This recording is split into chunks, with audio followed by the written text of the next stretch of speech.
ಮಹಾರಾಷ್ಟ್ರ ಹರಿಯಾಣದಲ್ಲಿ ವಿಧಾನಸಭೆ ಚುನಾವಣೆ, ಮರಾಠಿ ನಾಡಿನಲ್ಲಿ ಬಿರುಸಿನ ಮತದಾನ, ಹರಿಯಾಣದಲ್ಲಿ ಮಂದಗತಿಯ ಮತದಾನ. ರಾಘವೇಶ್ವರ ಶ್ರೀಗಳ ವಿರುದ್ಧ ಅತ್ಯಾಚಾರ ಆರೋಪ ಪ್ರಕರಣ, ನಾಳೆ ಸಿಐಡಿ ಅಧಿಕಾರಿಗಳಿಂದ ಶ್ರೀಗಳ ತನಿಖೆ.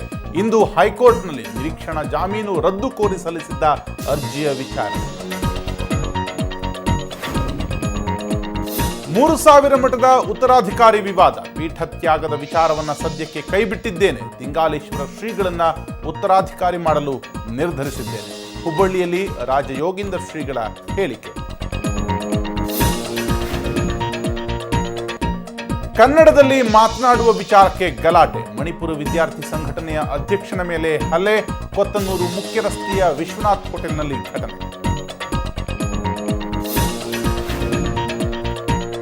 ಧರ್ಮಶಾಲಾ ಪಂದ್ಯಗಳ ಸೆಕ್ಯೂರಿಟಿ ಖರ್ಚು ನೀಡದ ಹಿನ್ನೆಲೆ ಸರ್ಕಾರದಿಂದಲೇ ಕೋಟಿ ಖರ್ಚು, ಬಿಸಿಸಿಐಗೆ ಹಿಮಾಚಲ ಪ್ರದೇಶ ಹೈಕೋರ್ಟ್ನಿಂದ ನೋಟಿಸ್.